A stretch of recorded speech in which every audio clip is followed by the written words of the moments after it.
one of the questions I think that has to be asked when we're looking at this area is who are immigrant youth? And that's actually not a simple question to answer. In the studies we looked at, youth ranged between the ages of 13 to 25. So this is quite a large group.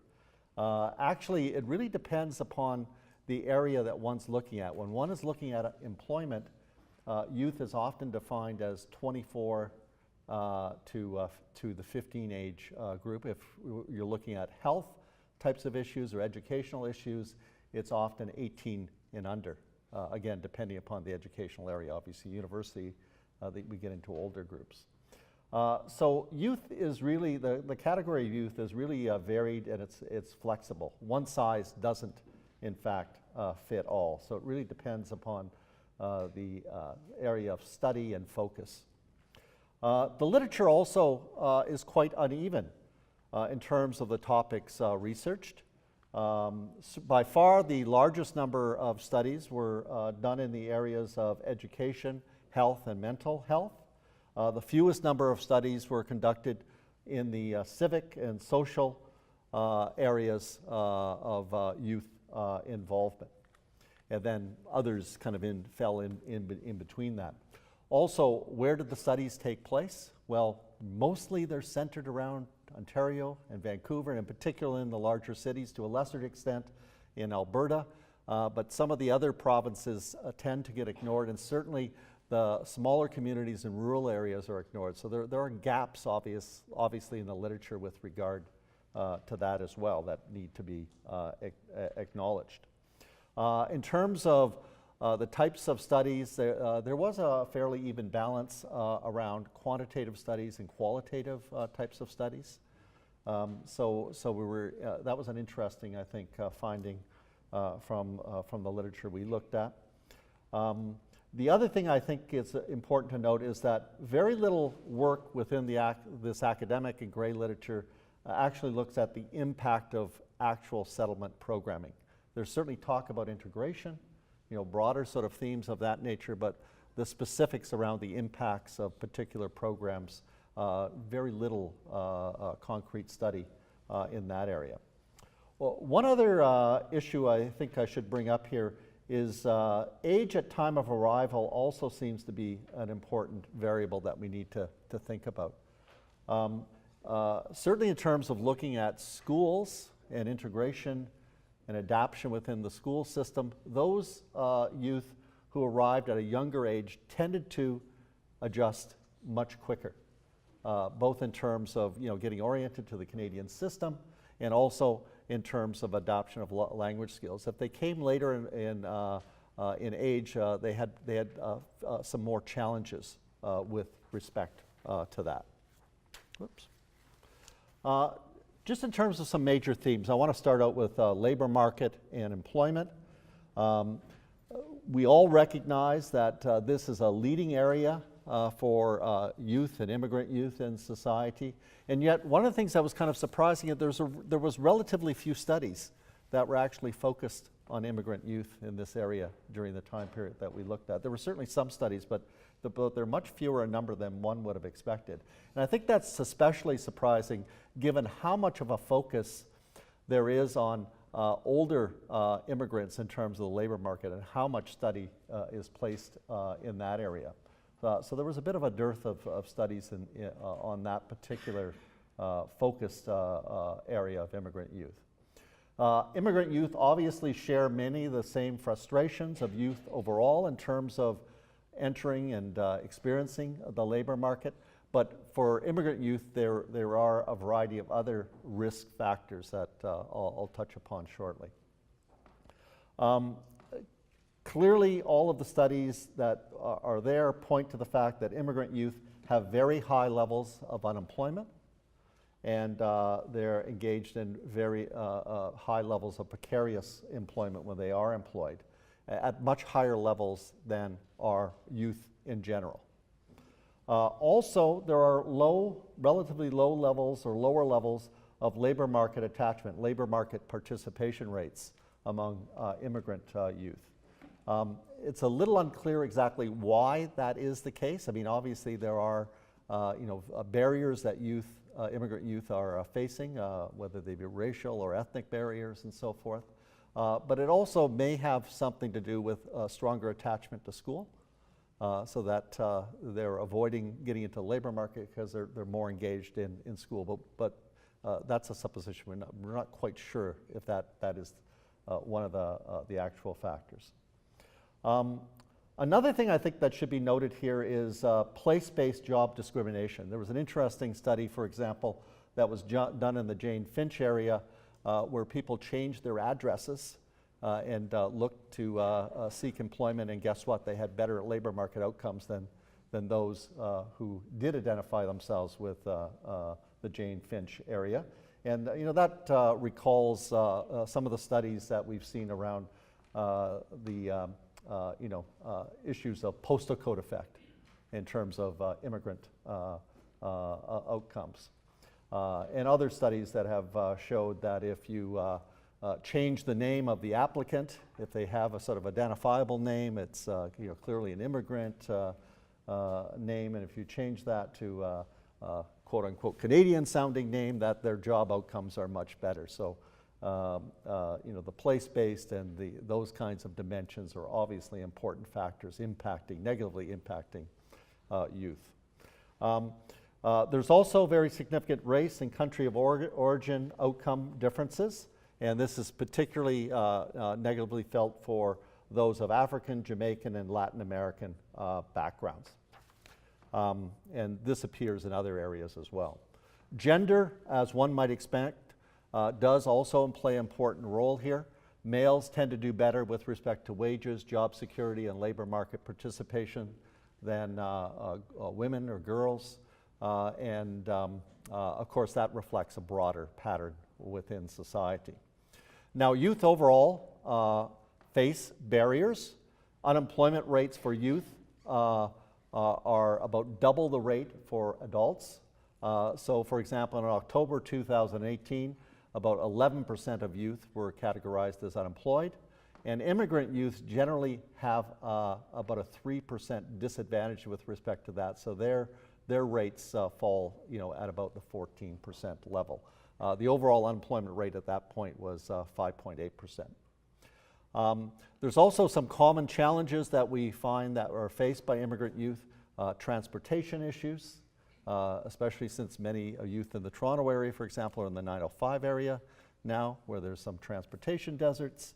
Ethnic and racial barriers, as mentioned, and things like interview clothing that youth often don't have access to or awareness, perhaps, fully of.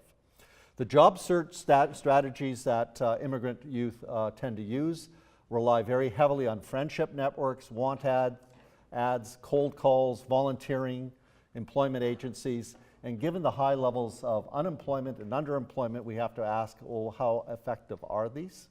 And that calls into question the need for programming that provides different approaches to employment that go well beyond resume writing workshops, and that connects youth to employers and, through bridging and so forth. We also know very little about how immigrant youth manage their labor market marginalization and exclusion. Oh my God. And so that means that we probably need more qualitative studies.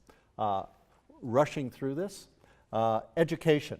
Again, immigrant youth do pretty well in terms of the school system overall.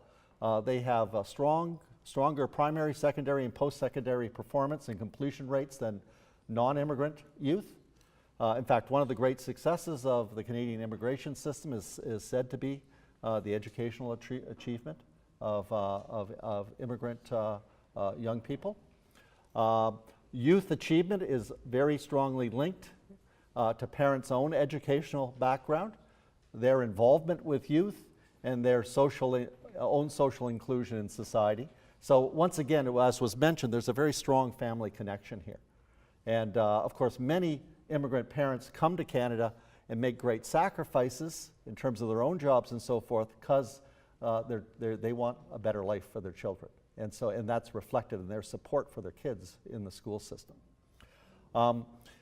Immigrant girls do tend to have higher achievement levels than boys, but both do well overall compared to Canadian-born. Still, there are problems, of course. Ethnocentric curriculum, instances of racism, other cases of marginalization for Muslim youth, language exclusion for Francophone immigrants in English Canada, lack of ESL support systems in school are all sort of identifiable areas. Health and mental health and well-being. Immigrant youth cultural practices often actually help them avoid many of the health risks that ordinary Canadian-born youth have. The rates of smoking, drinking, drugs, and health are lower. Healthy eating is higher.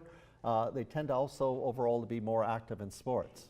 Immigrant youth tend to be also generally highly resilient and have good self-esteem comparatively. However, there is also strong mental health issues and high levels of stress experienced by immigrant youth, although that is mitigated to some degree because of high self-esteem and high resilience rates. Also, there's less use overall of sexual health and sex education resources among youth. That's certainly true of, for example, Asian youth in terms of the sexual health education and health resources. And I think it also speaks to the need for more culturally sensitive programs consequently. Social and civic participation. Immigrant youth frequently are engaged in volunteering in hospitals with children, through local events, via religious organizations, and through settlement agencies. So compared to Canadian-born youth, they have relatively high rates. The issue of racialization among first and second generation youth is the subject of emerging literature, although this is still quite underdeveloped at this time.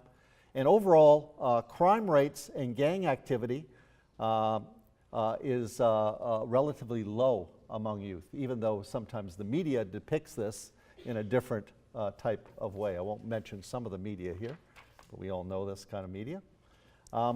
There is, the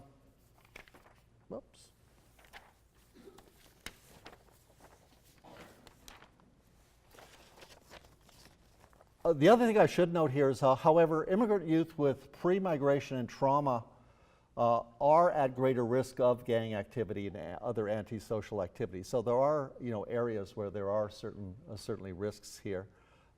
Should also note that immigrants are often reside in poorer areas, which means that there is higher levels of crime in those areas. So they're also often the subject of crime, although that is an understudied area. And there's also problems, of course, of racial profiling of youth, and that immigrant youth sometimes become the victims of that. Isolation is certainly identified as a risk factor, and hence programs that promote relationship building and connections with peers and others are something to be encouraged. And again, of course, Muslim populations are often targeted and viewed with suspicion with respect to this area. Very quickly, to begin to try to wrap up, immigrant youth and adult responsibilities is an area that is understudied, or if it is examined, it's kind of examined in passing in the literature. Adult responsibilities include earning an income. In fact, an important part of the income for a family that's struggling to get by, providing care for family members, including younger siblings, but also other members of family, family language translation roles. And I think this also reinforces the point that was made by our last speaker, that we need to sort of view this all within a larger family context. Immigrant youth don't exist as individuals, they exist within family units. Now, this can be a positive thing in terms of their contribution to their family and their communities, but it can also act as barriers to educational achievement and personal development. So again, it's an area that we need to pay some attention to. Also, there is an issue about lack of awareness about services and language barriers, and this is particularly important in terms of the educational and health systems. And sometimes with some parents whose language skills are not so highly developed in terms of French or English, this can prove a real sort of impediment, especially when their kids are younger and they can't act in terms of translation in the school system, for example. Lack of adequate housing and transportation services are an important area here. I won't say more about that because I've really kind of run out of time. But let me just wrap up then by saying just a few things about policy and programming considerations. All the literature points to the importance of involving immigrant youth themselves when developing policies and programs. So getting that information, getting that voice from youth is really important in the establishment of those programs. Also, we need more culturally appropriate services, especially in the areas of health and education. And probably also some training, especially from multi-service organizations, around the issues of cultural sensitivity. Obviously, we also need to adopt more family-centered approaches to immigrant youth programming to recognize that important role of the family. And also, as was mentioned by the last speaker, the need to broaden settlement service eligibility. Too often, immigrant youth are falling through the cracks at not being eligible for various services, so broadening that out. And also, it's, I think, really important to target services to some of the most vulnerable immigrant youth. The programming shouldn't come in as one size fits all, because there are particular kinds of needs, and we need to be sensitive and aware of those needs. The last point, which I didn't put up here, but which I should mention, is that one of the, I think, the positive things that has been happening is that, for example, with federal programming now, we've moved from 1-year funding to 3-year funding, which provides much greater predictability and stability, and now there's even talk about moving to 4- and 5-year funding. So I think that's an extremely sort of positive direction in terms of providing greater stability into the future. So I think on that note, my time is well up. I better end there. Thank you very much.